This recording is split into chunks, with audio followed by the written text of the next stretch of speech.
Flexible dieting, what it is and why you should be doing it. So what is it? It's a method of eating in which people can have any foods that they want, but the person needs to consider these in moderation and balance. It's also to steer people away from the black and white, good and bad way of thinking when it comes to food. Flexible dieting promotes that there is no bad food, only less optimal foods than others. So with this way of thinking, you can't really cheat on your diet or you can't really be bad on your diet, which are all negative outlooks. And what flexible dieting does is it promotes positivity, man. So here's a quick run through of a few other guidelines. There are no foods that are off limits. You only choose the foods that you enjoy. The only foods that you would really steer clear of are ones that you don't like or the ones that you're allergic to. If you're eating A2 on a diet, you're a fucking idiot. There may be a few others, but I think I've covered most of them. But the biggest guideline of all with flexible dieting is the 80-20 rule. And this is the part where people go fucking mental. So what you have to do is you work out your calories, and you can do that using a calorie calculator online, like James Smith's, for example. When you get that number, what you do is you split it between 80 and 20 ratio. So on the screen here, will be like some generic rounded number calories for you. Now, even though it's an 80-20 rule, you can adjust it to suit. So if you want to eat more whole foods, for example, go for it. You know, you can go up to 90% or even 100% if you're absolutely mental. Personally speaking, I wouldn't be changing the less optimal side of it unless it was a specific individual situation. For example, if you're a person who legit struggles to gain weight and struggles to eat large portions of food, I'd maybe increase that slightly. Or if you're an extremely active person and you have to eat an astronomical amount of calories, or you're a strong man, for example, that would then maybe help you get your calories in. If you're in a calorie surplus, you obviously have more opportunity to have more of these less optimal foods because your calories will be higher. If you're dieting, they'll likely be less just because you're going to be eating less calories overall. So despite the views of being on a diet and eating shit foods when losing weight, both situations, I think, promote different styles of cooking and meal making. So there are definitely benefits to both of them. Positivity, man. It's also worth noting as well, if you're a short arse who weighs like 50 kilos and you maintain on very low calories, there's not much anyone can do about it. Sometimes life isn't fair, so you just have to get on with it. So guess what flexible dieting promotes? Flexibility. So why is that important? Rarely does anybody have a rigid life. Now, most people would probably argue with that, saying that their 5-day week is rigid, because a lot of people go to the office, the same working hours, they maybe take the same commute every day, they'll buy the same lunches and the same dinners at night, watch the same shite on Netflix at night, blah, blah, blah. Which is why people for 5 days can eat incredibly well, but come the weekend though, bye-bye hard work. So I would say when do most people fall off their diets? It's likely going to be the weekend. Likely because they're away from their rigid plan that keeps them in check. So why does flexible dieting work? When it comes to working, why do you think flexible working works so well? Because we all have flexible lives. There's not many people out there that go, oh, for fuck's sake, flexible working is absolute dog shit, do they? Unless they're a moron. Are you also telling me, like large families of 3 and 4 kids, they have rigid lives? Not a fucking chance. See what's mental as well? See people like eat rigidly like that in front of their kids? What sort of lessons are you teaching that kid? There's also some people online that have their kids eat the same way as them, and it's absolutely mental. Again, what are you teaching that kid? That they have to be miserable as fuck like you with a shitty diet. So allowing flexibility then means you can make way for things like your weekend and actually enjoy it rather than worry about it. Rather than being apprehensive and like, for fuck's sake, I've got this night coming out, my diet has got to go absolute shit. When you start enjoying your weekends and fitting your diet around you, if you follow flexible dieting, your week as a whole becomes easier and much more manageable dieting wise. It's not just your lives that are flexible either. Like your taste changes as you get older and then you get exposed to different foods that you then enjoy. So if you're forced to eat a certain food because of these diets and you get bored of them, you're absolutely screwed, aren't you? Like the way that these diets are pitched is if you're going to eat this food for the rest of your life. So with flexible dieting, you can change up anytime you want just because you fancy something new. So if you want to go low fat for a week, go for it. Want to change up to a high carb next week because you fancy some pasta?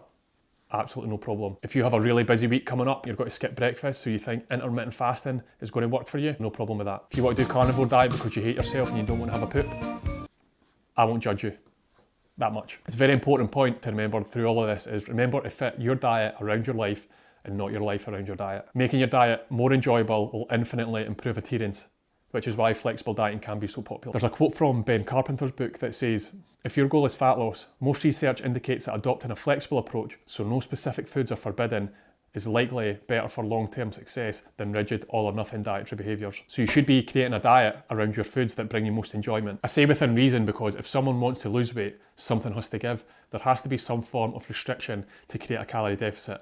But that doesn't mean you have to be fucking miserable. The good thing about flexible diet also, you don't really feel like you're ever off or on a diet. You just have to adjust things to suit your situation throughout the year. An 80% diet you stick to 100% of the time is better than a 100% diet that you only stick to like 30% of the time due to over restriction and black and white outlooks and rigid thinking. To address the optimal and less optimal foods, it largely comes down to the individual. For example, one person might have a chocolate bar and some of you on the internet might say, that's no fucking optimal, how dare you have that? But then that person could turn around to you and say, well, if I eat this, it'll satisfy me, satisfy my sweet tooth and my craving for chocolate, and then that allows me to kick on with my diet for the rest of the week and still achieve my goals overall. So does that sound pretty optimal to you? Because it does to me. Also imagine the biggest set of balls that you can walk around in your office that you've had a chocolate bar and you're losing weight. That's better than what happens in most of the office. This is why you shouldn't care what anyone else eats and vice versa. Everyone has their own goals and their own way of reaching them. So on the flip side of this, what a flexible diet isn't. So it's not a license to eat what you want. There's still a level of self-care that you need to give yourself, which means that 80% whole foods should always be met. I'm also not a hypocrite though, if you want to use the majority of your calories for like one day on a takeaway, because these days a takeaway will blow any fucking calorie budget out the water, especially when it's around somebody's celebration like a birthday or bar mitzvah or whatever the fuck sort of celebration. Just go for it. Just be aware of any potential consequences. You can eat any foods that you want, just unlikely in the quantities that you would like to. So is flexible dieting better than any other diet? In flexible dieting, you can consider any diet you want. And to go back to my point that I made earlier, if you want to go low fat one week, high carb the next, intermittent fast, carnivore diet, any of that sort of stupid shit, go for it. If it's helping you maintain your goals, go for it. Because a calorie deficit is created in many ways, and there's no diet that blows any other diet out the water. Flexible dieting does seem to promote long-term weight loss though, i.e. keeping it off for longer, better than other diets. Another important quote from Ben's book is, a rigid mindset towards foods may make it harder to maintain a healthy weight. And I think that is because you won't stick to that diet for the rest of your life, or very few people would. There may be a better choice for you, but that doesn't mean that any other diet is lesser. With flexible dieting, you hopefully then don't have to become one of the fannies that turn up to McDonald's and ask for 8 burger patties that cost you 20 quid for a terrible piece of meat. There comes a time where that sort of shit's ridiculous. It's like these fuckers online that try to replicate other bits of foods. There's people who try and create bread or wraps, but all they do is use egg and cheese. At that point, you should just be like, I'm having the fucking bread. So what I'm going to do now is I'm going to show you this a bit more practically. Oh, it's yourself. So try and look at flexible dieting a bit more practically, shall we? I've got a few examples for you. I have a whiteboard that would have made this so much easier, but I can't hold stuff up against the wall, so it has to be done like this, unfortunately. And I'm not taking it off the wall before you say. So, for any of you cretins out there, the yellow stickers are the days of the week, and in these situations red means bad. So if I've got anything red down there, it is a restrictive diet that is probably not good for you. So in this example, you've been following a shit diet, it's over restrictive, and it doesn't allow you any sort of foods that you enjoy. Your diet technically doesn't follow calories, because fuck calories, they don't work. Energy balance doesn't matter with some of these fad diet followers. Let's say you're on 2100 calories and that's what's going to help you lose weight. So at the start of the week, your mate says, oh, you've got to go out for dinner next week, it's my birthday. A few days in, you hit like Wednesday or Thursday, you find that you've got a pizza place and you start thinking about it. You do the mature thing and you bottle those feelings up. You bury them deep inside you, because that's what you do in a healthy relationship. You bury your feelings and you don't share them. The meal comes round, as you're walking past, you see a pizza, it's on sale, it's a special. The waiter recommends it, or the waitress, and you think, fuck it, I'm going to order it. And then what happens is you throw some beers in there as well, and you get a starter and a main, and then a dessert, and like boom. 3,000 calories gone in the blink of an eye. So your Sunday now looks like 5,100 calories. And the thing is that this example, this doesn't just affect that Sunday and your progress the week before. It then affects the week after and potentially the week after that, because you think, fuck this, I can't stick to this, there's something wrong with me, I can't diet properly, and then you throw in the towel. Add that to one of the many failed attempts that you have and you just think, I can't lose weight, it's impossible. Maybe a slight exaggeration, hopefully I'm getting my point over. Or you do the flexible diet approach, and it looks like this. We'll get into more details about adjusting calories, but you could reduce your calories here by 100 each day between Monday and Saturday, and then accumulate that 600 calories that you've saved, throw them into your Sunday, and that means you can enjoy your meal a bit more, because over the course of the week you're still averaging out at 2,100 calories. Now crisps and sweeties they're just examples. And variety on different days, holy shit, James, you're amazing. It could be ice cream, it could be whatever kind of non-optimal foods as we've been quoting them in this video. It could be anything that you want.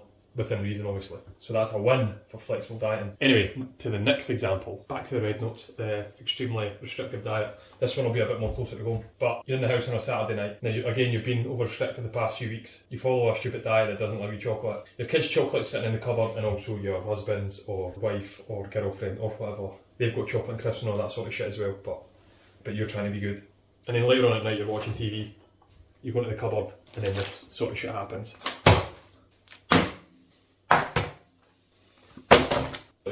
It can spiral out of control quite quickly. Maybe a slight exaggeration, but being over restrictive when you've got these sort of things in your house with other people living with you can be quite difficult. And what I'm trying to get you to do is potentially include these sort of things. Last example, so back to flexible dieting, because again, it's not perfect, but you're on 2100 calories, you're including things like crisps and sweeties, the example before, and then on a Saturday night you're sitting with your missus, and then you chuck in like an extra 400 calories that you never really expected. Because life happens, you know, and you go, oh shit, what am I going to do? So a few things you can do here. Again, we'll go into more detail on this on another video, but what you could do is you could reduce the following day's calories incredibly. Imagine balancing it out. What you could do as well is you could do extra cardio if you were happy to do it and it was manageable.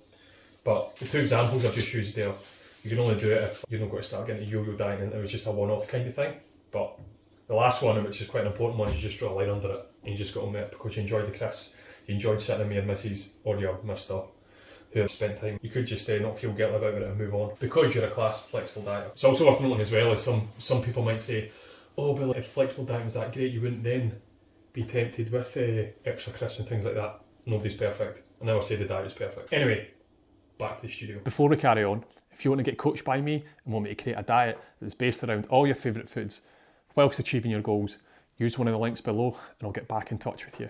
Thank you. Speak to you soon. So if it's not obvious enough, I'm pretty biased towards flexible dieting, but why wouldn't I be if it promotes diets around all your most enjoyable foods? It's funny because the flexible dieters are actually like the hippies of the dieting world. Positivity, man. They really don't care what any others eat, but it's the rigid dieters that are like, fuck you flexible dieters, it doesn't work, because these fuckers don't believe in calories. I mean, you can obviously continue to follow these overly restrictive diets because they may promote fat loss like no other diet, and maybe you do lose weight, but you won't be including all the foods that you enjoy. Fuck that. But if you're following a diet that doesn't accommodate enjoyment in some way, it's not a diet that you should ever consider or remotely follow. When you're considering a diet, you should be asking yourself, will I be able to keep this weight off? Judging by the study that was mentioned earlier from Ben's book, it's highly unlikely if you're using a rigid approach. So a good question to ask yourself, when you're choosing a diet, can I see myself doing this for the next 5 years? That's a diet you should consider because you're likely going to have to maintain these habits within that diet to keep this weight off. So a diet that includes all your most enjoyable foods, why wouldn't you be doing that in the next 5 years and maintaining all your goals? And to try to put this a bit more simply, you can eat a chocolate bar because you're a grown-ass adult who can wipe their own arse. Restricting these kind of things, if you enjoy them, will not help you long term. Following those kind of diets is basically you saying, I will never have a chocolate bar in my life. It just makes no sense. So from Ben's book as well, there's a few other studies that I wanted to mention. He mentioned in a study in 1991 that bodybuilders described their diets as repetitive and uninteresting, like many fad diets. And bodybuilders were the first real proper dieters. And another snippet was, it mentions that flexible dieting was associated with lower levels of depression, anxiety and lower body. And the last one, I promise. Black and white rigid dieting strategies that avoided foods reported symptoms of eating disorders and mood disturbances, whereas flexible dieting was strongly associated with none of these. It's a perfect diet. Many of these people who follow the rigid dieters would probably disagree. It's fine that they're wrong. But when you're promoting something for money and trying to rip people off, you'll do anything to see it through. So these people will be saying, I stick to it and there's nothing wrong with it. But trust me, if you were trying to sell something that's going to make you money over the next few years, you would stick to it as well, just to try and get your point across. It's really the mumsy threes and like the office worker dads that you really need to ask how he's getting on with these rigid diets, because I guarantee a lot of them are doing fucking terribly. Those are the people that you should consider. So out of everything that I've said, flexible diet make it the best diet ever? Absolutely not.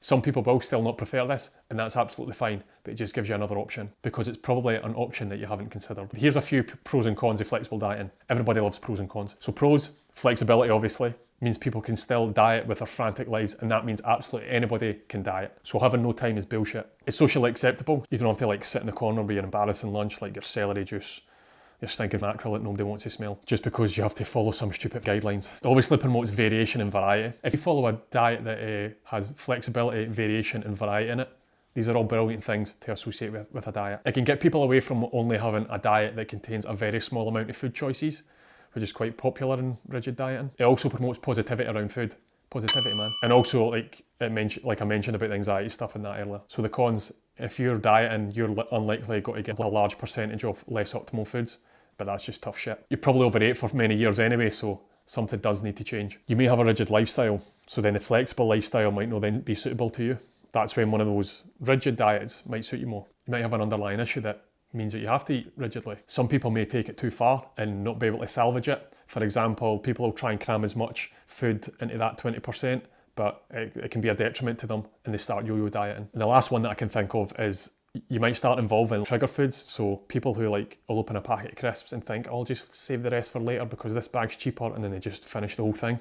Like that sort of stuff. Or open a packet of biscuits and then put them away but then go back to them. That sort of stuff obviously is just going to hinder you. So again, it's not perfect. So there you go. That's the video finished. Hopefully that gave you some sort of insight and hopefully help you. Thanks for watching, and I'll see you in the next video.